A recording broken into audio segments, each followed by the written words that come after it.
They've been very well attended.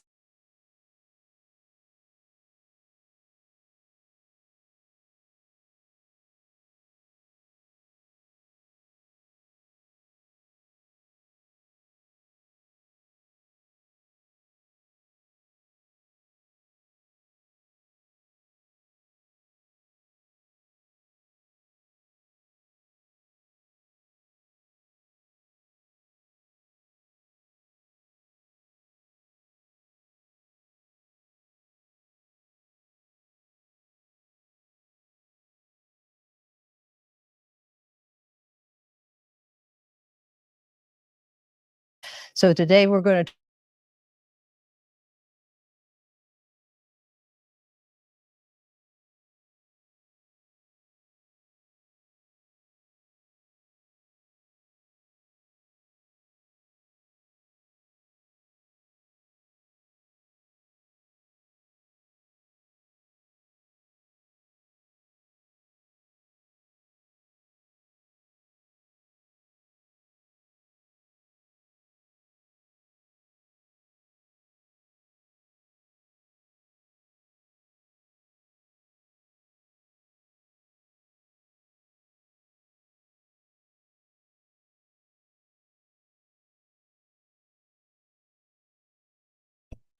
every single person who lived in or moved through these forests, whether they be Lenape, a tenant farmer loyal to the king, or a rebel militiaman fighting for a new nation, was forced to make defining choices.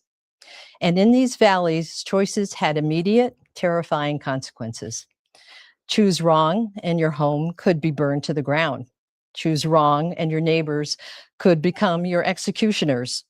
Choose what you felt was right, and you still might end up exiled from your ancestral homeland or freezing in a refugee camp.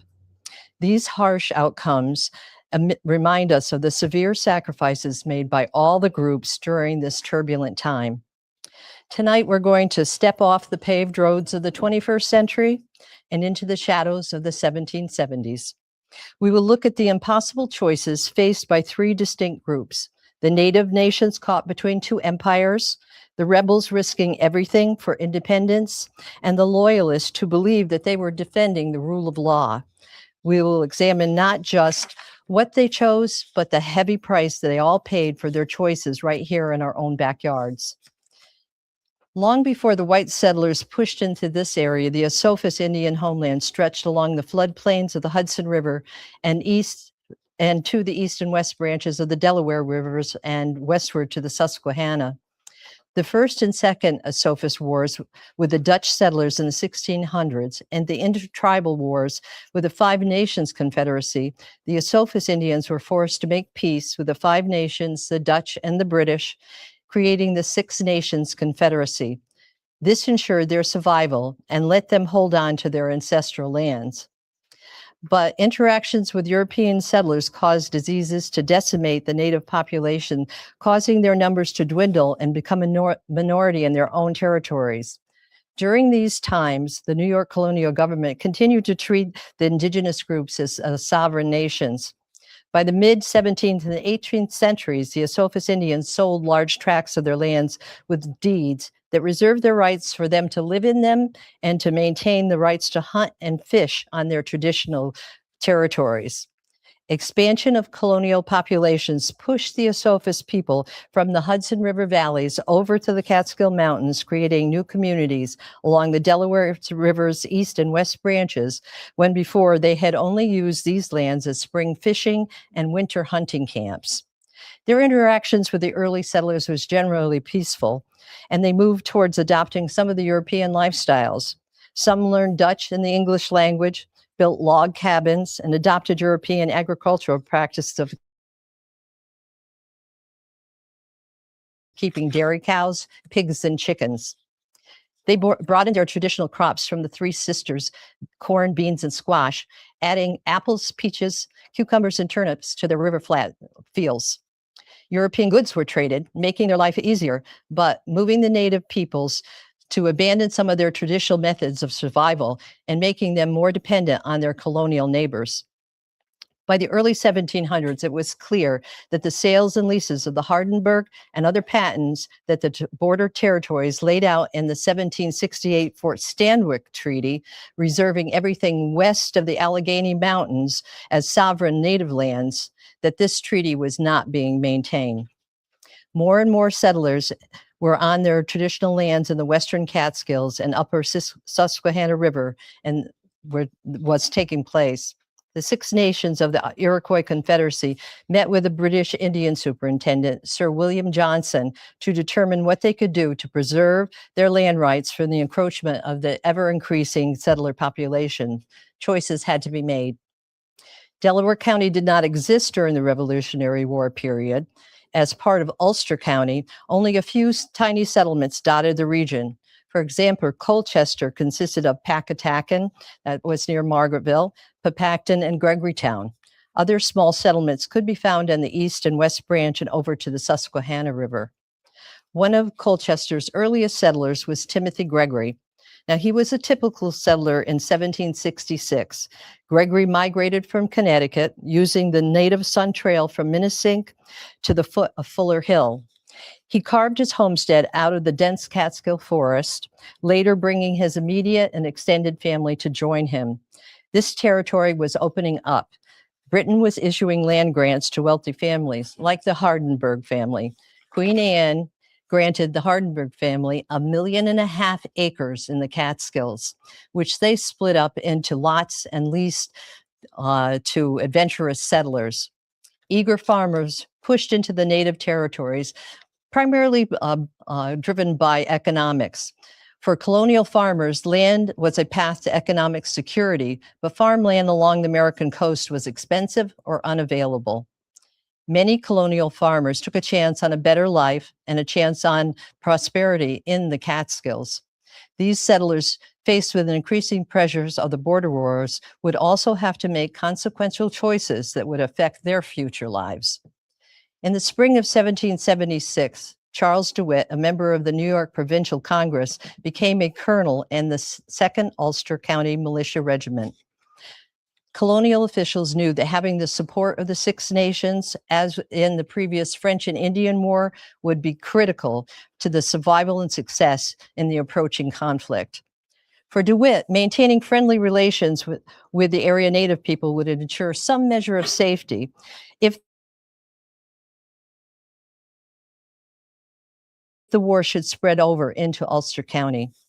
During 1776, the king persuaded the Esopus tribal government to side with the rebel cause, or at least to maintain peaceful relations. Letters were sent to Chief Philip Hotelling, urging them to support the Patriot side. Large quantities of gifts, including flintlock guns, powder, and lead, were sent to persuade them to support the cause. The Esopus leadership and leaders of the Nanticoke, Munsee, Mohegan, and Tuscarora in the upper Susquehanna regions replied that they would remain neutral and stay out of the conflict. They viewed this conflict between Britain and the American colonists more like a family feud between a father and a son, and that they should handle it within the family structure. They felt it would be in their best interest not to become involved. They did offer to shield the Ulster County settlers from the war, while not completely supporting the war. Meanwhile, settlers within the region were beginning to take sides. A new great fear of native raids was taking hold. Letters and messages were sent to the Ulster officials requesting protection or at least safe passage for their families to the safety of the Hudson Valley forts. Jacob Osterhout and George Anderson from Ulster County were hired by these settlers west of the Hudson to act as scouts to surveil the movements of the native groups and area Tories. Gangs on each side of the conflict were being formed. Neighbors that were once friendly suddenly were pitted against each other. Many settlers were cautious and uncertain about the war's outcome. They tried to avoid attention, yielding to whomever held the power in their area. The number of disaffected and or neutral colonists is estimated to have been about 1/3 of the population. The disaffected went on with their lives amid the conflict, hoping to survive the revolution with as little harm to themselves, and for some, to make as much profit as they could, no matter which side won. Many felt there was nothing worth putting their families and themselves in harm's way. Unfortunately for the disaffected, they were harassed and attacked by both sides. Rebel gangs harassing the neutral loyalists stole their property, evicting loyalists, and sometimes burning their homes and their crops. Local warriors seeing these actions felt the rebels had gone too far and stepped in to protect their loyalist settler neighbors. Harassment by rebel gangs pushed some settlers and natives who had been trying to stay neutral over to the British side. In September of 1776, leaders of the native governments on the western side of the Catskills pledged loyalty to the British Crown with a treaty signed at Fort Niagara. Chief Philip Hotelling sent his war captain John Runapee with a warning for local rebel settlers. They had 1 week to leave the Catskills, with no guarantees of safety for those who refused to leave and give up their homesteads. Ulster County raised a company of rangers to patrol the western frontier to protect the non-loyalist settlers. Fort Lackawack was poorly supplied and equipped, and the militiamen that were called up were not trained soldiers, but area farmers and tradesmen. Sir John Johnson, British Indian Superintendent, sent word to the natives people around Papacton that they must choose which side they would support. Many of the younger warriors aligned with the British and warned the area settlers they should leave before the troubles started. By autumn, the area settlers had become very afraid that the approaching war was spilling over into the Catskills. In November of 1776, Indian leaders met in Kingston to renew the Nichols Treaty. This was a treaty of peace that they had renewed each year since the Second Esopus War that ended in 1644. This would be the very last time it would ever be renewed. One of the most well-known and charismatic Indigenous Mohawk leaders during the Revolution was Joseph Brant. Brant was a protege of Sir William Johnson, who was the common law husband of Brant's older sister, Molly, a very influential Mohawk clan mother. While Brant was a young man, Johnson had arranged for Joseph to be educated in Connecticut at the Anglican Moore Charity School, a forerunner of Dartmouth College. Brant became a devoted Anglican, fluent in both English and Mohawk languages. He studied the classics, math, and science, as well as British war history and tactics. Brant became a man that could bridge both the Indigenous and European worlds. After his studies, he returned to the Johnson homestead and worked with Johnson as a translator and a diplomat. Johnson arranged for Brant to spend time in London, handling trade agreements and settling land disputes for the native government. While in London, he joined the Masons and was personally handed his Masonic apron by King George III. On returning to America, he became a Brant led a very highly effective irregular force known as Brant's Volunteers, comprised of Mohawk warriors and white Tory settlers. They operated out of bases along the Susquehanna and Delaware River valleys, launching devastating guerrilla raids across the Catskills. There are many myths surrounding the monster Brant. Patriots called him bloodthirsty villain, particularly after the Cherry Valley massacre. But historical records show that Brant often tried to restrain his warriors, protecting women, children, and other non-combatants. Many violent raids were blamed on Brant that he had not even participated in. He is said to have clashed with his other Tory commanders, such as Captain Walter Butler and his own fierce lieutenant, Ben Shanks, over their treatment of prisoners. Brant's Delaware Valley raids during the years of 1777 through 79 operated heavily throughout this immediate region. Moving south from his bases of Oquaga and Unadilla, his forces routinely used the Delaware River branches as highways to launch attacks. One of his raids during the fall of 77 took place in Colchester. William Rose Sr. and his family chose to stay on their homestead instead of fleeing to the safety of the area forts. Rose had constructed a tub mill at the base of the waterfalls just outside of present-day Downsville in Wilson Hollow.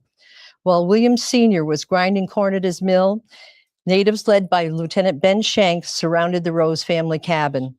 The troops entered the Rose cabin and found Mrs. Rose with her 3 small children. They demanded food, which Mrs. Rose prepared. After eating the corn pudding with maple sugar that she had prepared, the natives told her that she had been generous and brave and that they would do no harm to her and her small children. But they would take her 4 cows out of the pasture and her 14-year-old son they had seen building a canoe down by the river. After burning the Rose's wheat stacks, they took the cows, captured William Jr., and headed up the mountain across Tub Mill Brook and followed the ridge towards their base at Unadilla. They had not gone far when one of the cows broke loose and bolted for home. They sent Willie to bring the cow back. The boy returned home and begged his mother not to return him to his captors. But Mrs. Rose, fearing what might happen if Willie did not return, insisted that he return with the cow.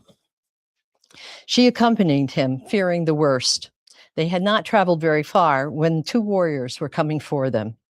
They told Mrs. Rose that she had done well for her family and that they would have used an excuse to take the family's scalps for the premium that they would have brought. Mrs. Rose bid a tearful goodbye to her son and returned to her remaining children. William Jr. was taken to Unadilla, afterwards marched to Fort Niagara, Canada. Willie had the choice of being placed on a prisoner ship, which probably would have been a Dutch army. Rose served with other American captives guarding Fort Niagara's refugee camps during one of the very worst winters on record. Many of the native tribes had fled to Fort Niagara for safety and protection during the war. Willie was forced to guard and watch the natives in the refugee tent cities just outside the gates of Fort Niagara suffer through the extreme cold, disease, and near starvation. On being discharged from the British Army after the Treaty of Paris, Willie made his way home, walking all the way back from Canada to his home in Colchester. Rose eventually married Mary Gregory, Timothy Gregory's daughter, and became a prominent farmer. His ancestors still reside in Colchester today. During the 1778 raids, Brant's volunteers swept through the neighboring valleys, destroying frontier settlements to cut off the food supplies to George Washington's Continental Army. Nearby settlements were burned to the ground, forcing Catskill settlers to either flee to fortified blockhouses or make a choice to join the Loyalist factions. Most of the settlers in the Pipacton Valley had been there for over 10 years and were reluctant to leave their homes. No particular troubles appeared to have occurred in the East Branch of the Delaware River until July of 1778. But in April, Brant's volunteers became active in the lower East Branch as far as Coshecton, present-day Hancock. On June 5th, Jacob Clock wrote that Brant was sending out raiding parties from Unadilla. Hermanus de Mund and others from Pacatacan, which is near Margaretville, went down the river to investigate. On July 8th, they found at the house of John Barnhart 20 Mohawk warriors and an equal number of Tories. The Middaugh family operated a Tory fort about a mile below present-day Downsville. This was known as the Tory House, and they actively recruited loyalists and formed a gang known as the Tory Cowboys. They stole cattle and sheep from the rebel settlers and sold or gave them to Brant at Unadilla or Aquaga to supply the British Army. De Mund represented his group as sympathizers. They learned that the cowboys were armed and ready to proceed to Fort Lackawac and then on to Rochester. The Tories gathered at the Barnharts were mainly just local homesteaders, including the Middaugh brothers and Nathaniel Park. De Mund took this information about the Tory cowboys and passed the plans on about the upcoming raid to Colonel John Cantine, commander of the Ulster County Militia, under whose supervision and protection of the settlements of the East Branch had been placed. Cantine had a line of blockhouses from the Great Shandaken to the Mumamcatting, but both of these settlements were very accessible to Brant, and he and his volunteers moved freely through these territories at will. Indians and Tories moved rapidly and on July 9th attacked Fort Lackawac. The scouts, Jacob Osterhout and George Anderson, were at the Cold Tavern near Fort Lackawac when the attack began, and they were captured. Cattle, sheep, and hogs were taken from the Anderson farm, and the scouts were told that they were headed for Fort Niagara. In some way, the prisoners escaped, killing their Indian guards. It's believed that Tunis, for whom Tunis Lake is named, a native who had grown up in the Osterhout home, had crept into the camp at night and freed the scouts. Osterhaus and Anderson found their way back to the east branch of the river, and then by nightfall to the home of Timothy Gregory. Gregory found them a safe hiding place and gave them food and supplies. They remained hidden for several days until Timothy Gregory felt it was safe for them to flee. The Mohawks had threatened revenge on anyone who might aid these escaped prisoners. Gregory led the scouts down the east branch of the Delaware to the Hardenberg Patent Line, which led to the Sun Trail and straight through to the Hudson River. The scouts reported to the commanders of the American forces on the Hudson and gave them the message that Timothy Gregory had sent, informing the commander of the dangers surrounding the families in the upper Delaware and requesting a detachment to escort these families to behind the American lines. A small detachment was sent to bring the families to safety. Most settlers, before they left, hid their ironware, such as chains and kettles and other valuables, either buried in the ground or they sank them in the waters of the Binnekils, where they found them 7 years later when they finally were able to return to Colchester. In order to deny the Mohawks and Tories of supplies, they burned their grain stacks and destroyed everything else they could not carry or hide. Many years later, Mrs. Frederick Miller used to tell how she and some of the neighborhood women had sat up all night before they left, repairing clothes and stockings for their children by the light of those blazing wheat stacks. By noon the next day, all the settlers were gone. Timothy and his brother Thomas left their families to the safety of the forts and joined other Connecticut friends in the New York Militia's Ludington Regiment, serving there until the end of the war. The choices the Midoff family made later had serious consequences. They are listed in the Committee of Provincial Congress Records on Disaffected, Suspected, and Tories list. This list was used to enforce a law that was passed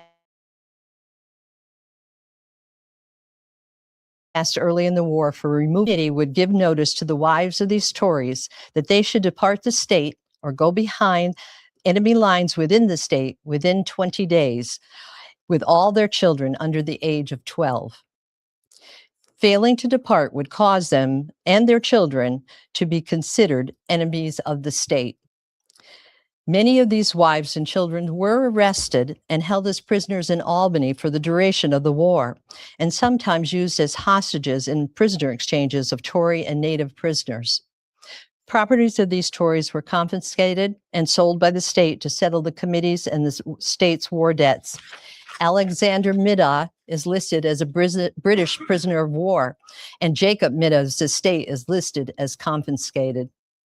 In September of 1778, Lieutenant Ben Shanks and a warrior under Joseph Brant and his loyalist recruits kidnapped 2 men from the militia in Fort Lackawanna, hoping to draw out the greater number of militiamen and lead them into an attack.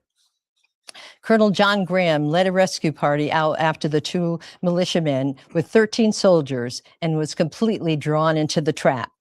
Outmaneuvered by Ben Shanks' troops, Graham and 11 of his men were killed, according to the one survivor of the raid. Later, Graham's body was found, naked, scalped, and disemboweled. Immediately, Captain Samuel Clark requested permission to set out with another larger patrol to seek revenge for the deaths of Graham and his militiamen.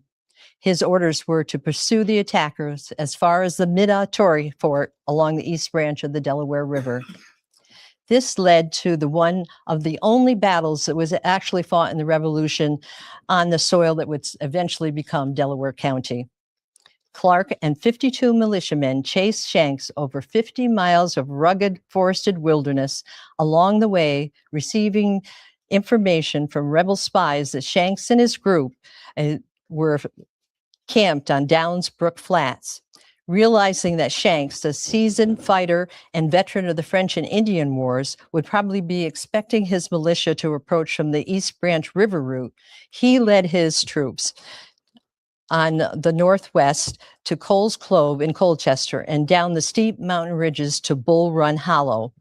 Using this more rigorous route probably allowed Clark's troops to outflank Shanks from behind and launch a surprise attack. At about 5 p.m., Clark's militia attacked. An exchange of fire began and continued for over 3 hours until it was too dark to see the enemy. Expecting to continue the fight at daylight, Clark's troops hid on the hills until dawn.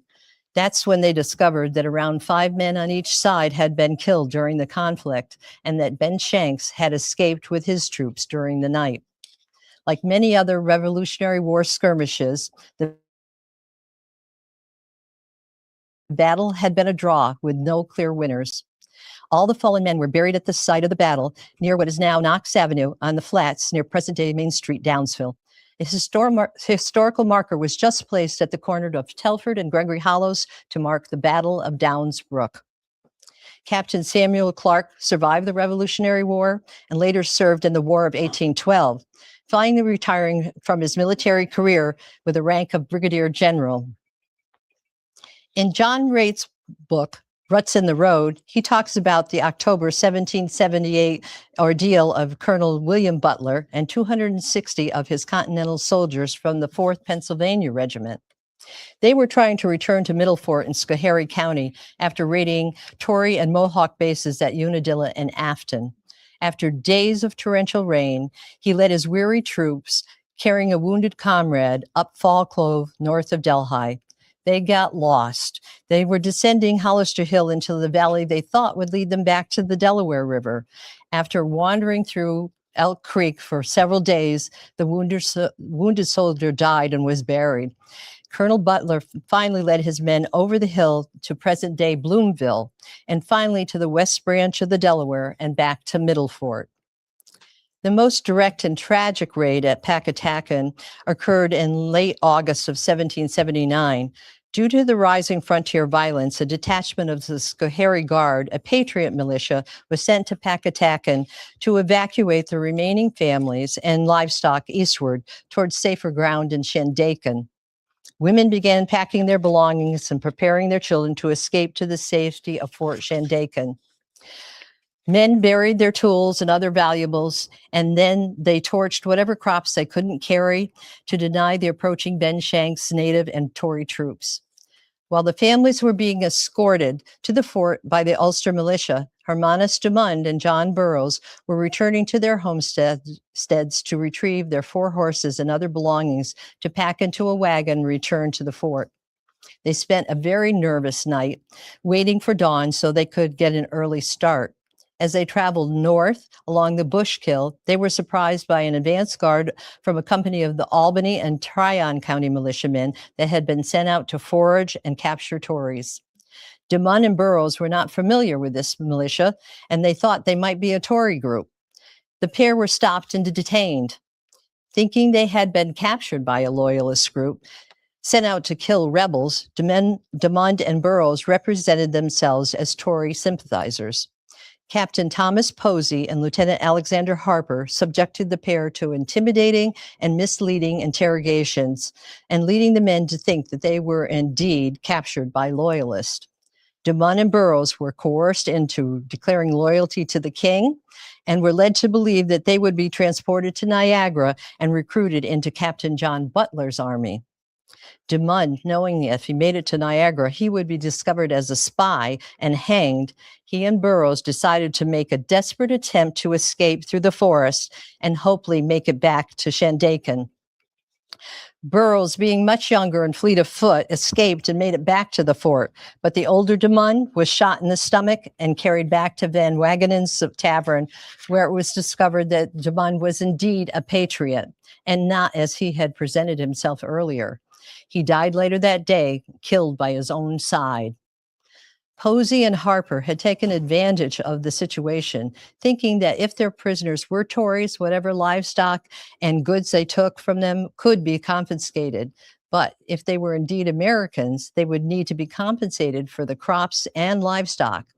It was rumored that Posey and Harper had sometimes taken goods that they had confiscated to use to enrich their own pockets. They were immediately put under suspicion when it was reported that they had taken Dumund's clothing, his silver shoe buckles, and other personal items from his body. 10 days later, Burroughs gave a deposition describing the misrepresentations of Posey and Harper and how that had led to the killing of his neighbor and friend Dumond. Charges for misconduct were filed against Captain Posey and Lieutenant Harper over the incident, but they both had political ties to Governor Clinton and to General George Washington, and later all the charges were dismissed, a tragic ending of mistaken identities. Joseph Brandt's Minisink campaign began in July of '79, where he led a massive raid further down the Delaware River Valley, culminating in the bloody Battle of Minisink, where dozens of New York militiamen were killed. Panic from the campaign caused the total destabilization of the upper Delaware outposts like Packatacken. As the war wound down, partisan violence on the Delaware County border area continued into late 1781. The Loyalist raiding party, led by Captain Adam Chrysler, struck the nearby settlements to gather livestock and supplies to supply the British forces in Canada. Local patriot militias pursued the raiders to the headwaters of the Delaware River at Lake Oneonta near Stamford. A fierce skirmish broke out near the lake, resulting in the deaths and scalpings of many local patriots.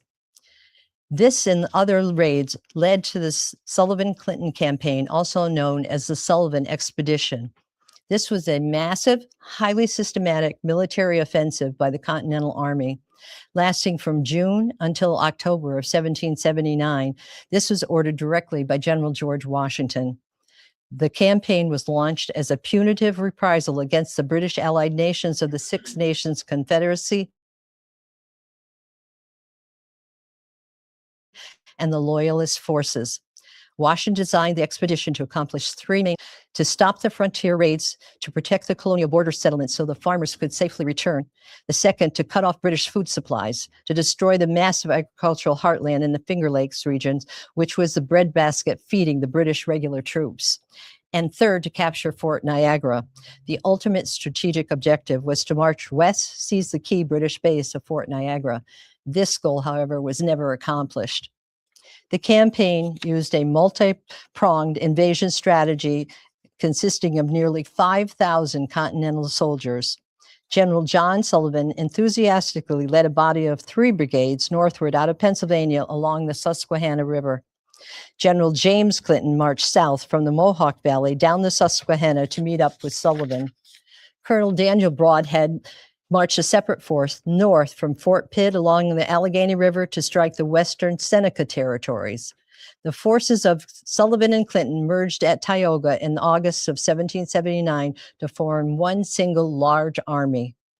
The coalition forced only one major organized resistance during the expedition at the Battle of Newtown on August 29th. A combined force of about 1,000 Iroquois warriors and Loyalist Rangers, led by Joseph Brandt and John Butler, attempted to ambush the American advance. Using their superior numbers, and Continental troops easily rebuffed these attackers. With their morale fractured, the Iroquois and Loyalists retreated towards Canada, leaving their territories open to the advancing army. Sullivan carried out Washington's strict orders of scorched earth, or the total destruction of the Six Nations Iroquois infrastructure. 40 Iroquois towns and villages were burned completely to the ground. Over 160,000 bushels of corn and vast fields of fruits and vegetables were destroyed. Orchards were hacked down to prevent the land from being immediately resettled. The campaign successfully crippled the agricultural society and capacity of the Iroquois Confederacy and earned Washington the name Town Destroyer. Over 5,000 Native Americans were forced to flee to the British-controlled Fort Niagara. The campaign temporarily stopped the large-scale support of the British, but it failed to halt the frontier violence completely. The long-term complete devastation of these native lands ultimately paved the way for unchecked westward expansion by American pioneers after the war. According to W. Munsell's History of Delaware County, the Revolution left this region virtually depopulated. It took years after the war for survivors and new settlers to return to the Catskills. These new settlers tended to be second and third generation farmers from lower New York and New England, particularly Massachusetts and Connecticut. Tory loyalist families who tried to return to Valley homesteads to try to reclaim their lands were faced with immense hostility. During the war, the upper Delaware frontier was a brutal battleground. When peace arrived, returning loyalists were universally branded as traitors, met with social ostracism, violence, and state-sanctioned property confiscations. Rather than allowing Tory homesteaders to take back their property, New York Commissioner of Forfeiture had seized and auctioned off loyalist estates to pay the state's war debts. The Treaty of Paris in 1783 intended to restore these loyalist properties, but anti-Tory sentiment in New York was so strong, the state legislature refused to comply. Instead, legislators disenfranchised loyalists and made it impossible for them to recover seized lands through the courts. The signing of the Treaty of Paris ended the war on paper, but it did not heal the deep wounds that it left in the Catskill Mountains. The 14 years between the end of the war and the official founding of Delaware County were defined by a massive democratic shifts, with lingering blood feuds and desperate struggles to establish law and order on a broken frontier. Because reclaiming land was successfully blocked by hostile neighbors, strict laws, and most Tories were forced to leave the newly established United States entirely and fled to Canada. The war effectively severed any remaining ties the Loyalist families had with their New York properties. It ensured that when the war was over, their only option for survival was to accept the British land grants in Canada. The British government established a massive land grant, mostly in the Ontario wilderness, and a financial compensation plan to assist the estimated 60 to 70,000 United Empire Loyalists who fled the United States. While the Oneida and Tuscaroras had sided with the Americans, the majority of the Iroquois Confederacy had allied with the British Crown, largely driven by the charismatic and tactical leaders like Joseph Brant, who saw the British as the only barrier against the aggressive American land expansion into their sovereign lands. The role of the North American leaders on the New York frontier was central to the whole conflict.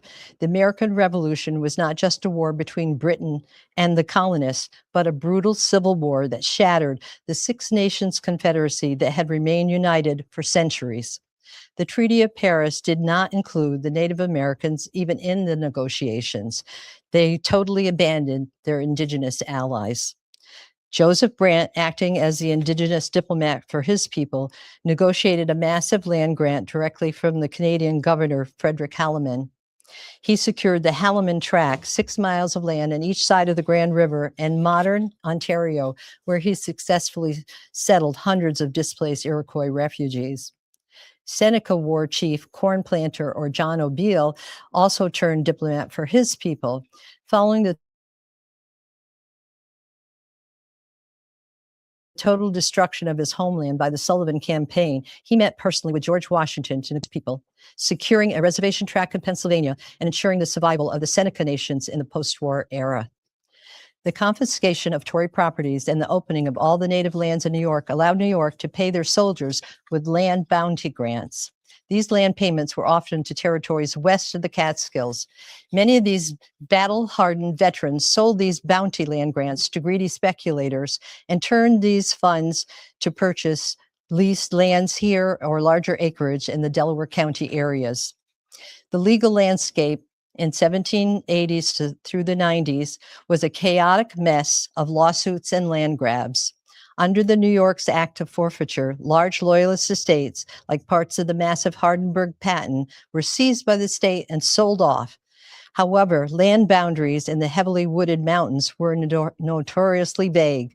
New settlers frequently found themselves squatting on land claimed by powerful landlords, setting the stage for decades of fierce, localized property disputes that echoed the class tensions in the borderland, where the courts of Ulster and Otsego counties were located miles away over rugged terrain and could offer very little control. Communities grew up along these river valleys and into the more isolated forested hills. Towns began to be formally established. For example, Colchester was established in 1792, and other area towns followed. By 1797, the social friction, geographic isolation, and rapid population growth reached a boiling point.